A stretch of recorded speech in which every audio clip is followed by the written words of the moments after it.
Olá pessoal, eu sou o Getro Menezes, sou gestor ambiental, um gestor ambiental formado há alguns anos, com muita experiência na área de resíduos sólidos e que num determinado momento da vida decidiu se entregar à prática da psicanálise. Eu primeiro fiz, né, entrei numa clínica para me analisar, primeiro numa clínica de um psicólogo muito bom, foi muito especial na minha vida, nessa transformação, pelo menos no início dessa jornada, que fez com que hoje eu me dedicasse única e exclusivamente à minha vida profissional, apesar de saber que a prática da psicanálise não é considerada uma profissão, ela é uma função e eu aceito isso de coração porque me faz muito bem, me faz tão bem me faz muito melhor do que ter o compromisso com alguma empresa, alguma instituição onde eu não era feliz, né? Mas é isso. O tema desse programa de hoje é a segunda parte do TCC que eu fiz sobre a neurose obsessiva com base nos textos freudianos, toda a pesquisa dele, né? Então na verdade, passei por todos os textos que o Freud usou como base para chegar a essa certeza de que se tratava de uma neurose obsessiva, né, os vários casos que ele acompanhou na clínica e tal, os vários textos que ele escreveu, as pesquisas que ele fez, os congressos que ele participava de psicanálise, né? Então, a cada nova descoberta era feito um congresso onde eles apresentavam ali as novidades sobre a temática, né, em questão, que era psicanálise. Então é isso, né? Então isso é início de 1900, final de 1890 e pouco, 96, 97, 98, né? A discussão era, pelo menos para ele ali, era essa, né? De trazer cada vez mais descobertas em torno dessa classe de neurose. Então vamos lá. E aí ele escreve sobre as novas observações, né? Eu tô lendo extratos aqui, fragmentos do meu TCC para trazer para você o que foi pesquisado, né? Então eu falo aqui agora de um texto do Freud que ele fala sobre a natureza e o mecanismo da neurose obsessiva. Ele vai falar o quê? Sobre as experiências sexuais da primeira infância. A gente já falou isso no programa anterior, então esse aqui é para encerrar o TCC, eu não quero me alongar muito nesse babado, cara. Então, ele vai falar o quê? Ele diz que essas experiências sexuais da primeira infância são as causas da neurose obsessiva, né? Porque ele entendia que não se tratava só de uma passividade sexual, mas, abre aspas, de atos de agressão praticado com prazer e da participação prazerosa em atos sexuais. Isso já caracterizava por si uma atividade sexual. Entenda atividade sexual como pedir um colo para a mamãe quando você é criança, tudo que te dá prazer, né? Então entenda dessa maneira, até tomar o leitinho, né? Tomar o leitinho no colinho da mamãe, aquele leitinho quentinho que conforta a barriguinha do nenê, que ele vai dormir gostosinho no colinho, depois na caminha, no bercinho, e sim, a mamãe vai dar aquele cheirinho, né, no cangote e tal, todo esse movimento é prazeroso, né? E é isso que a gente está falando aqui. E aí, nesse mesmo texto, Freud vai falar sobre os períodos de instalação da neurose obsessiva, né? Então, ele fala de um primeiro período, que é essa imoralidade infantil, que ele chama de imoralidade infantil, né? Por exemplo, na infância, bem na tenra infância, né? E todas as experiências que essa criança teve com sedução sexual, um olhar, uma brincadeira, coisas que para ela, né, teriam um peso muito maior do que para um adulto, né? Então toda essa experiência com essa sedução sexual que ela passa nessa infância, né, ali até uns 4 anos, do 0 aos 4 ou até mais, elas vão ser recalcadas, elas vão ser represadas em algum lugar da sua mente, que somente mais tarde, quando você se deparar com uma situação semelhante, que isso pode vir à tona. E aí, a autoacusação que essa pessoa sente em relação a toda essa situação, ela vai ficar ligada à lembrança dessa cena prazerosa e com a conexão que essa experiência, né, da cena, onde ela foi passiva, que tornou possível ela reprimir esse essa cena e esse sentimento e substituir ele por um sintoma que o Freud chama primário de defesa, que a gente já vai ver quais são, né? E aí, numa segunda forma descrito pelo Freud, né, onde se instala essa neurose obsessiva, ele vai falar da maturação sexual. Ele dizia que a autoacusação, que se origina da prática do ato sexual na infância, pode se transformar com facilidade em vergonha, que é um sintoma primário de defesa, vergonha, de que alguém descubra o que foi feito. Em seguida, se instala uma angústia hipocondríaca, né? Que também a angústia é um sintoma primário de defesa. E a partir daí surge angústia social, medo de ser punido socialmente pelo que ele fez, né? Isso no campo da imaginação. A angústia religiosa, que pode aparecer em forma de delírio de que alguém está observando, né, ali à espreita, tal. Tudo isso que eu estou fazendo de errado. Aí o medo de ser delatado, o medo da tentação, e aí por aí vai, né? E o sintoma primário de defesa, né, são a conscienciosidade, que quer dizer o quê? É um traço da personalidade ser cuidadoso, diligente, executar bem as tarefas, levar a sério as obrigações. Pessoas que são eficientes e organizadas, né? Conscienciosidade. Então, isso são sintoma primário de defesa. A vergonha, a autodesconfiança, assim como o oposto disso, né? Um sujeito desordenado, sem o menor pudor e tal. E aí tem um terceiro período também onde pode se instalar a neurose obsessiva, que o Freud vai falar sobre o retorno dessas lembranças que foram reprimidas, recalcadas, das cenas que ocorreram e tal, que a gente falou um pouco mais aqui, um pouquinho antes, né? Uma determinada cena que aí a criança não sabe lidar, então ela esquece a cena, mas o sentimento continua. Então vamos lá, o retorno dessas lembranças recalcadas, né? O Freud vai falar que esse período, nesse terceiro período que se instala a neurose obsessiva, né? Essas lembranças retornam, que foram reprimidas, recalcadas, que foram guardadas em algum canto da sua mente, que em algum momento vai aparecer. A cena pode sumir, mas o sentimento não desaparece, cara. Em algum momento ele retorna. Eu vejo isso aos montes na clínica, aos montes. O fracasso da defesa, né, entendeu? O retorno da lembrança, o fracasso da defesa e a formação de compromisso entre a representação recalcada e recalcadora. A gente já vai entender. E aí, nesse momento, a defesa secundária contra as representações obsessivas pode ser efetuada por um violento desvio para outros pensamentos de conteúdo extremamente contrário.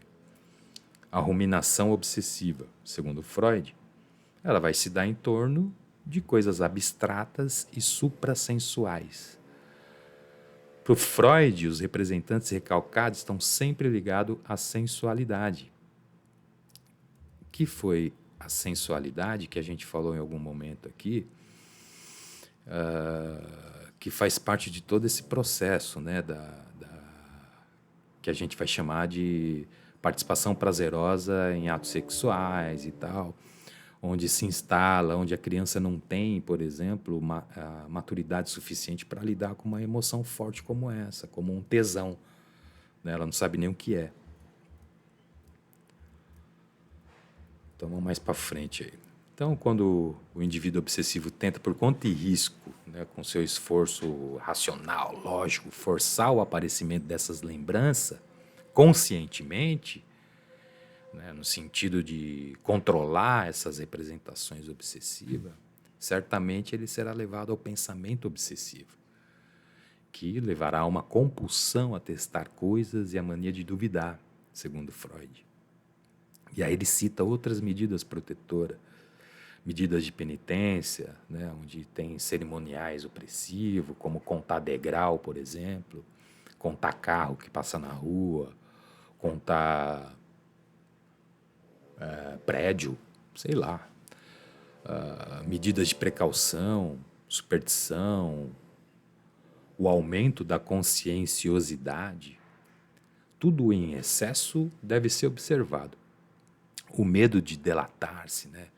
Se isola, coleciona objetos e algumas medidas que vão garantir o entorpecimento da mente, como beber, alguns alucinógenos e tal. E aí mais para frente, um amigo do Freud pede para que ele escreva um artigo falando sobre atos obsessivos e práticas religiosas. E aí, nesse artigo, pela primeira vez, o Freud vai falar da Zwangsneurose. Uau, isso é alemão, eu não sei nem se está certo. Zwangs. Mas quer dizer, neurose das obsessões, segundo a tradução do livro que eu li, que está no final, na bibliografia. E aí ele vai dizer que atos obsessivos ou cerimoniais estavam na mesma categoria dos que sofrem com pensamentos obsedantes, ideias persecutórias, impulsos, e outros que, em conjunto, constituem uma entidade clínica especial, sendo a neurose obsessiva. Então, ele, a partir de 1907, no volume 9 das obras incompletas de Freud e tal, aí ele escreve esse artigo, Atos Obsessivos e Práticas Religiosas, por um amigo que acho que foi Bresler, né, que pede para que ele fizesse ali a abertura desse jornal, dessa revista, desse periódico que foi feito para com esse objetivo, né? E aí o Freud vai citar alguns desses cerimoniais, né? Para dormir, para o café da manhã, para iniciar o dia de trabalho, para se vestir, para se despir, para tomar banho, até para fazer cocô, né? Tem gente que tem ritual. Se passa o horário, não faz mais, só no outro dia. Eu tenho um amigo que é assim, se vestir, necessidades fisiológicas. E aí, quando esses atos são interrompidos, ele, para a pessoa, não gera bom resultado. Como eu acabei de dizer, se a necessidade fisiológica não é feita naquela hora, não vai ter um bom resultado, né? Então, vai ser feito no outro dia. Isso altera o resultado da cerimônia e há consequências óbvias. É uma religião particular, a neurose obsessiva, né? Segundo Freud, segundo a leitura que ele faz de tudo isso, né? Mas ele sabia que a técnica da psicanálise poderia chegar ao significado da origem desses atos. Freud dizia o seguinte, abre aspas, descobre-se que todos os detalhes dos atos obsessivos possuem um sentido, que servem a importantes interesses da personalidade. 3 pontinhos, expressam experiências ainda atuantes e pensamento catequizados com afeto. Fecha aspas, Freud, 1907, volume 9, página 65.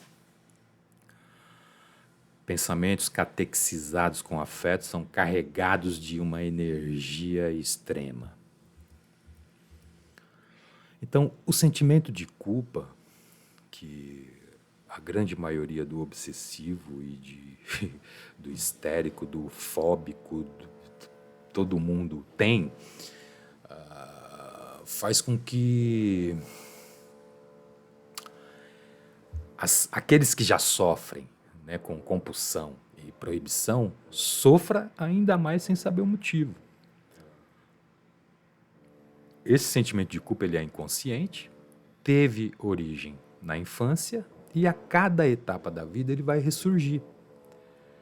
Diante de uma cena, né, um gatilho, né, que vai te remeter àquela emoção vivida na cena original.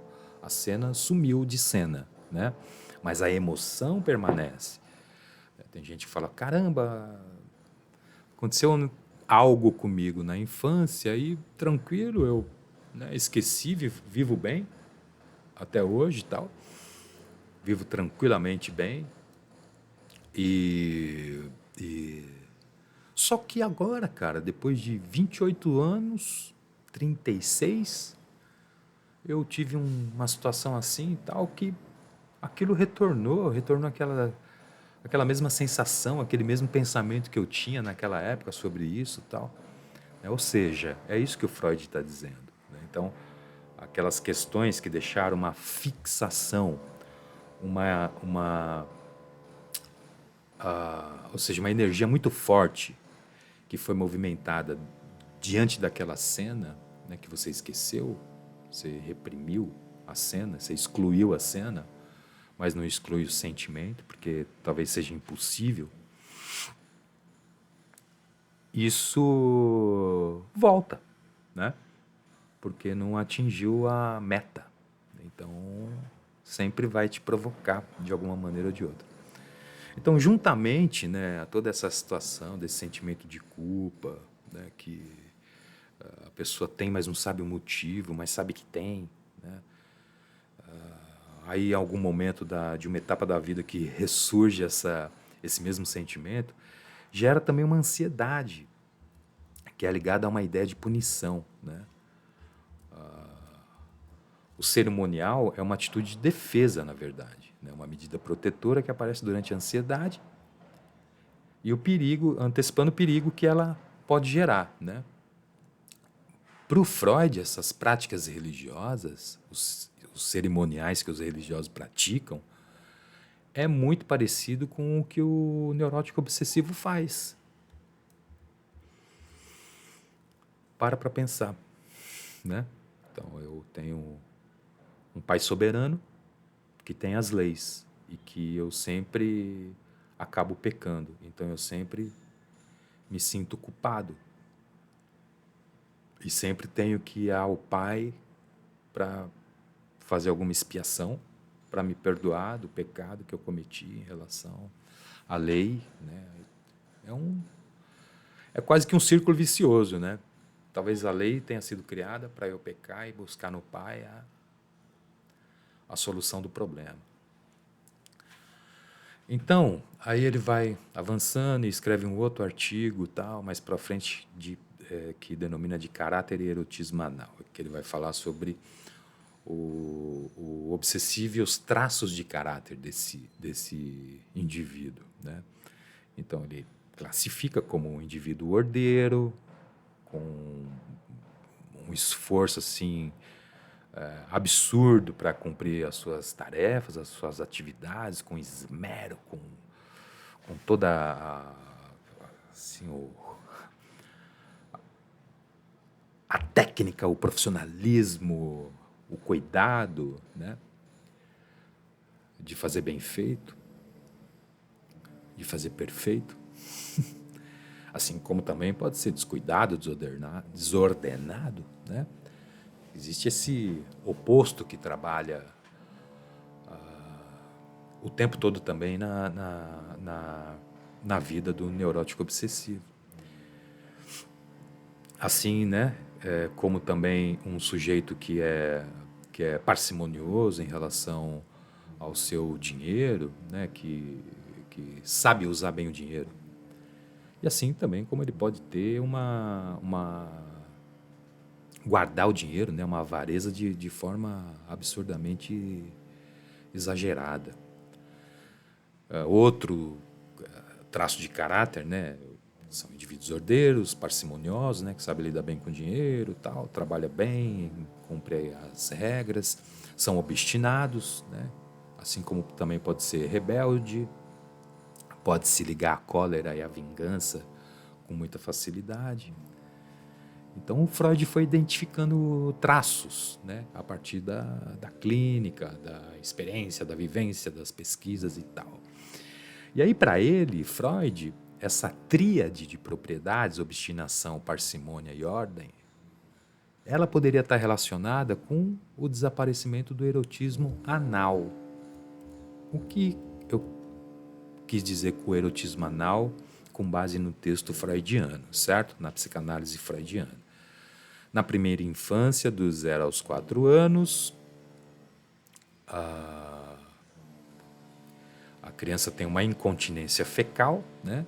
Ela se recusa a fazer cocô, porque ela obtém prazer suplementar quando ela faz cocô. E para o Freud, o caráter erógeno da zona anal dessas pessoas é excepcionalmente forte. Isso está no volume 9, página 93, de 1913. Então vamos voltar aqui para o texto, né? Então ele vai falar que desaparece esse erotismo anal, que é esse prazer, né? Que a criança sente quando ela descobre que ela tem poder ali, que ela pode segurar, que ela pode soltar, que ela pode ter controle inclusive sobre os pais, né? Os pais vão dar atenção. Eu tenho casos onde filho de paciente vai para o banheiro e agora chama ele para dar o joinha porque fez o cocô, porque antes não era assim, né? Antes era tomava dura, né? O paciente me falava, eu brigava para que fizesse tal, não sei o quê. Falei, sei lá, tenta uma nova estratégia aí, uma nova técnica para ver o que vai rolar. E aí falou, se fizer, tem joinha e a gente, sei lá, faz alguma coisa. Também, não sei se isso é bom, se não é, mas funcionou, pelo menos no momento. E aí, na latência sexual, que é um outro período do 5º ano até a puberdade, surge na mente essas formações reativas ou contraforças. A gente já vai entender o que é isso, que é a vergonha. Ou seja, é aqueles sintoma primário de defesa, né? Vergonha, repugnância, moralidade, né? Já começa a mudar um pouco a forma da criança pensar, né? A partir do 5º, 6º ano e tal. E aí, segundo Freud, né? Atos de limpeza excessiva, ordem, fidedignidade, dão a ideia de uma formação reativa contra um interesse por toda essa tentação perturbadora que não condiz com a pureza deste ser. Então, o oposto do parcimonioso é aquele indivíduo apegado ao dinheiro,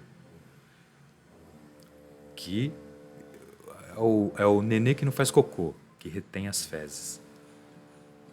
Esse indivíduo ele é considerado, por seu apego ao dinheiro, como sujo, imundo, né? Até porque o dinheiro sempre esteve relacionado à sujeira, né? Todo mundo já falou que dinheiro, já escutou a frase, né? Pelo menos em algumas famílias ou na comunidade que morava, de que dinheiro é sujo, não traz felicidade, isso não é para você, quem tem dinheiro puxa mais dinheiro, quem não tem vai se dar mal, você vai morrer de trabalhar e não vai ficar rico, e tudo isso. E aí as etapas da nossa vida, a jornada da nossa vida, ela vai dando novos rumos, novos tons, novas cores, novos significados, novas possibilidades. E aí esse interesse erótico que havia, né, originalmente no fazer cocô, ele é trocado por outra coisa, pelo trabalho, por exemplo, por uma banda, né? Por uma banda de música, pelo trabalho, pelo dinheiro.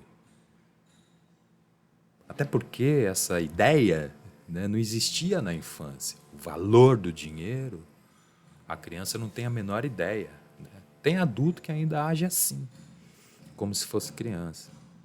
Então, uma transferência daquele impulso primitivo se dirige para um objetivo emergente, né? A libido se destina para outro objeto. A energia que circula no nosso corpo é a libido. E aí ela vai, neste momento da vida, né, se direcionar para uma outra parada, cara. Então aí o Freud ele faz um resumo da vida instintual e das origens da compulsão e da dúvida. No caso do... Ele cita o Homem dos Ratos, mas vamos trazer para o obsessivo, né? Ele tem um texto que ele vai falar sobre a disposição e a escolha da neurose obsessiva. Deixa eu ler aqui. Compreensão de toda essa manifestação das energias que combinam. Isso tudo bem, vamos para frente. E aí ele fala desse paciente com pouco mais de 20 anos, sente um desejo, uma tentação de se casar com uma garota, tenta trazer isso para a sua realidade, né? Vamos lá, você está com, sei lá, com a sua idade hoje, aí você entra na clínica e fala para o Getro. E começa a falar, né? Sente um desejo, uma tentação de casar com uma garota, só que ela não era a mesma que ele amava na infância. Aí ele odiou o máximo, a incerteza, que já é um sintoma da obsessão, entre a moça que ele amava e a moça que ele poderia se casar, gerou um conflito entre as ordenanças do pai e o amor que tinha por ela. Então a escolha já estava recheada de conflito, a moça ou o pai, né? O conflito entre o amor e o ódio, um velho conhecido. Então, as fantasias de vingança e os acontecimentos obsessivos passíveis de observação, como a obsessão por ser compreensivo e a façanha de ter retirado a pedra na estrada. Tem uma cena do Homem dos Ratos, onde ele passa por essa situação, tira a pedra, deixa a pedra. Se eu tirar a pedra, minha amada pode passar e cair, mas se eu colocar a pedra também pode acontecer. Então, ele fica nessa dúvida cruel, né? Então isso mostra um sentimento dividido. A relação com o pai era guiada pela ambivalência, amor e ódio. E aí o Freud faz dessa análise um observatório mesmo para a neurose obsessiva, porque aqui é a raiz. Quando a gente fala do Homem dos Ratos, você vê até o vídeo no YouTube, ali você vai ver o neurótico obsessivo raiz, talvez com todas as possibilidades dos sintomas possíveis de uma neurose obsessiva. Então a moça que ele gostava, o pai deu motivo para a hostilidade na infância, porque impediu ele de ter contato com ela. Ambos, né, tanto o pai quanto a moça, rejeitaram uma proposta, e aí ele ficou frustrado por conta disso. A reação foi infantil, depois de adulto, né? Foi uma negação. Ao mesmo tempo que ele foi gentil, sensível com a moça, por outro lado, teve uma atitude de hostilidade que já era consciente, né? Tem uma cena lá do chapéu, que ele põe o chapéu, tira o chapéu, põe o chapéu, tira o chapéu, entre ele e a moça, né? Porque ia chover e tal. Assiste o filme. O ódio que sentia pela moça estava ligado ao amor pelo pai. E no modo inverso, o ódio pelo pai também estava ligado ao amor pela moça. Então eu não podia amar um e o outro. Eu tinha que amar um e odiar o outro. Esse jovem rapaz obsessivo, ele só está apresentando os conflitos entre o sentimento amor e ódio. Tem muita gente na clínica que ainda tem a dificuldade de lidar com essa situação de amor e ódio. Mas ela é presente em todos nós. Palmeirense, corintiano, não importa, seja lá quem você for. Para o Freud se tratava de um conflito, que era entre a hesitação normal entre o sexo masculino pai e o feminino mãe. Quem você ama mais? Né? Essa escolha é terrível para toda criança. Muitas crianças já passaram por isso. Quem se ama mais? Papai ou a mamãe? Então, a análise dos neuróticos obsessivos mostra que a relação entre amor e ódio é uma das características mais marcantes presente. A dúvida está ligada a uma percepção interna que tem o paciente de sua própria indecisão, segundo Freud, em consequência da inibição do seu amor através do seu ódio. Essa dúvida é uma incerteza do seu próprio amor. A rigor, deveria ser lógico para ele, mas ela se desloca para o ódio. Aí, no momento da análise com o Freud, o Homem dos Ratos faz uma espécie de oração para a amada dele. né, que era a Gisele. E aí ele falava, que Deus a proteja. Assiste o filme, é rapidinho e tal. Aí ele fala, que Deus a proteja. Deus proteja a Gisele, que Deus a proteja, que Deus a proteja. De repente surge um não. De onde veio esse não? Lá do inconsciente. Como se ele desejasse o mal dela. Deus a proteja, Deus. Não, não, não proteja. Aí quando ele se dá conta disso, ele tenta se virar para dizer que não falei isso, para que não fosse descoberto, como a gente já viu lá atrás, no início do texto aqui que eu estou falando já há mais de meia hora. Então, esses atos obsessivos para o Freud, eles são uma espécie de acordo, de reconciliação entre esses impulsos antagônicos, né, que são diferentes. E aí, para a gente, né, finalizar esse trabalho, né, a gente, pela pesquisa, percebe que essa, se é que a gente pode dizer escolha, né, porque talvez não escolha, mas a neurose obsessiva, o desenvolvimento dela acontece muito cedo, junto com uma repressão precoce dos instintos sexuais, de olhar e saber do que se trata, porque não foi convidado para a festa que o papai e a mamãe fizeram. Isso tudo tem que explicar para uma criança. A criança não sabe o que está acontecendo, mas ela escuta, ela vê. Não é verdade? Ainda mais hoje que tem internet, cara. Qualquer pergunta que você jogar numa pesquisa, você tem a resposta. Então, o Freud apresenta a personalidade do paciente, né? Ele fala uma personalidade inconsciente, pelo menos até ali aquele momento. Os impulsos que haviam sido suprimidos na infância, amor e ódio. E duas, a inconsciente, né, o amor e ódio, que foram os impulsos suprimidos na infância, e as duas pré-consciente, que oscilava entre a consciência, né, entre a razão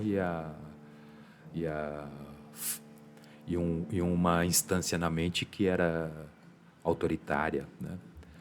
Era uma pessoa amável, animada, quando estava de bem com a vida, num aparente estado normal, né? O Freud falando do rapaz. Um rapaz bem esclarecido e culto, por outro lado, era supersticioso, como um bom neurótico obsessivo e um asceta. E aí no Totem e Tabu, ele fala da relação entre as proibições do neurótico obsessivo e os tabu, que não há sentido, né? Mas tem o seu mistério. A certeza da punição chega a ser insuportável. E aí, numa das conferências, na 17ª conferência, em 1917, ele vai falar de sintomas da neurose obsessiva. Ele fala que é uma neurose muito extraordinária. Para ele, a neurose obsessiva é particular, individual, está associada à subjetividade de cada ser. A psicanálise nasceu dos estudos sobre a histeria e Freud avançou os estudos sobre a neurose obsessiva, assim como o tratamento, o manejo. Ele obteve bons resultados. Aí ele fala que a histeria se manifesta no corpo e a neurose obsessiva é toda na mente. São pensamentos que às vezes a gente não está interessado, mas vem. São desconfortáveis, às vezes, para aquele momento. São pensamentos de ordem que perturbam, ordens estranhas, que não geram nenhuma sensação de prazer, que não dá para deixar de pensar por força própria ou fazer. Pensamento obsessivo, não tem significado, assunto sem importância, né? E leva a um desgaste mental, porque você fica ruminando, cansa mais do que 5, 6 horas de exercício físico naquela academia que você tem que ficar rodando pneu, né? Então é isso, a pessoa fica remoendo, fazendo especulações sobre esse pensamento, como se fosse ideia importante para gastar energia tentando entender. Então, os impulsos podem causar uma impressão de infantilidade sem sentido. Porém, seus conteúdos podem ser o mais terríveis crimes. Muitos pacientes já tiveram o sonho de violência com os pais, né? E aí o obsessivo sofre ao fugir desse pensamento perturbador. E, imediatamente, busca não os realizar pelas proibições, renúncias, restrições que dirigem a sua própria liberdade. O paciente realiza os atos obsessivos, inofensivos, banais, como algumas repetições ou rituais para o cotidiano que cansam e nunca acabam. Como aqueles que eu já falei, para acordar, para dormir, para tomar banho, para trabalhar, para chegar em casa, para entrar no campo. Eu lembro que eu dava 3 pulinhos antes de entrar no campo para jogar futebol. Para quê? Você entende? Então você vai criando um ritualzinho ali. E aí, para que a gente encerre esse trabalho e não se prolongue mais, não faça 3, 4 edições e encerramos aqui, a minha conclusão final, né, é claro que é com base em toda ela no texto freudiano, é de que eu não encerro esse trabalho por aqui. Tem muita coisa, tem a relação com a mãe, tem a homossexualidade, tem várias questões que não foram abordadas aqui nesse trabalho e que vale a pena trazer. Inclusive dá para fazer um só sobre a relação do obsessivo com a mãe do obsessivo, né? E o pai, a mãe e o pai do obsessivo faz esse triângulo amoroso. Então não encerrou aqui, certo? Mas a gente tem a técnica freudiana da psicanálise que é possível na clínica chegar a alguns caminhos, né? Algumas questões curiosas para que a pessoa que está acometida por sintomas da neurose obsessiva, ela pode ter essa característica psíquica, né? Ele pode ter desenvolvido a neurose obsessiva, mas não precisa estar sofrendo pelos sintomas da neurose obsessiva. É possível viver melhor, né? Então, a possível cura da neurose obsessiva pode se dar no momento, segundo Freud, no momento da análise, onde se permite à pessoa que está fazendo a análise retroceder todas as substituições, transformações de afeto que foram encontradas durante o processo, durante a jornada. E aí, quando ela fala sobre esses assuntos e é escutado sem nenhum tipo de julgamento, conselho, isso fica cada vez mais presente, fica cada vez mais, talvez, fácil de lidar de uma outra maneira, mais racional, mais amadurecida da vida. Então, nessa escuta refinada da clínica, a recriminação primária, assim como a experiência vivida, é possível encontrar novos caminhos para a liberdade de quem está fazendo a análise e para um olhar mais amadurecido da vida neste momento atual, né? É claro que tudo que a gente passou na tenra infância, na nossa infância, gerou marca, frustração, medo, uma cacetada de coisas, né? Impedimentos e tal, a gente se sente reprimido, tem vergonha. Porra, ter vergonha com 40, 25 anos, sei lá, 21, né? A gente tem que ter, claro, alguns cuidados, respeito pelo próximo, né? Não tirar as calças e fazer cocô e xixi em cima de patrimônio público, né, em pleno Congresso Federal. Isso talvez já fuja um pouco da realidade. Isso aí talvez seja uma regressão das mais infantis possíveis, que eu não vou entrar nesse assunto. Mas, para mim, todos aqueles que estão lá são regressivos à primeira infância, na verdade, que perderam completamente a noção do respeito ao próximo. Uma criança antes dos 5 anos de idade ainda não sabe o que é moralidade, talvez, vergonha, né? Mas isso é uma outra questão. Então, terminando esse trabalho, né, eu agradeço a todos que escutaram, que participaram e, mais uma vez eu digo, quem quiser é só pedir cópia que eu entrego, certo? Muito obrigado e até um próximo programa.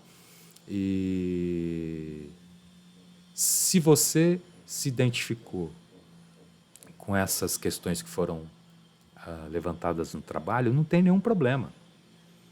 Quanto mais a gente se conhece, melhor a gente vive. Tem aquele ditado no portal em Delfos, né, que diz mais ou menos isso, eu não sei se é assim, mas conhece-te a ti mesmo e conhecerá os deuses e o universo. Mas vamos parar só pelo conhece-te a ti mesmo. Você se conhece? Você sabe quem você é? Você é possível de olhar no espelho agora e falar assim: quem sou eu? Quem é você, Roberto, Marcos, Miguel. Quem é você? Ernesto. Olha no espelho e pergunta: quem é você? Rodolfo. Quem é você? Marina. Quem é você? Suelen. Quem é você? Giovana. Quem é você? Bianca. Né? Quem é você? Quem é você? Um beijo. Eu lembro daquele programa que falava: o que é a vida? Vamos mudar para quem é você? Um beijo. Até o próximo programa e até mais. Quem é você, Rebeca?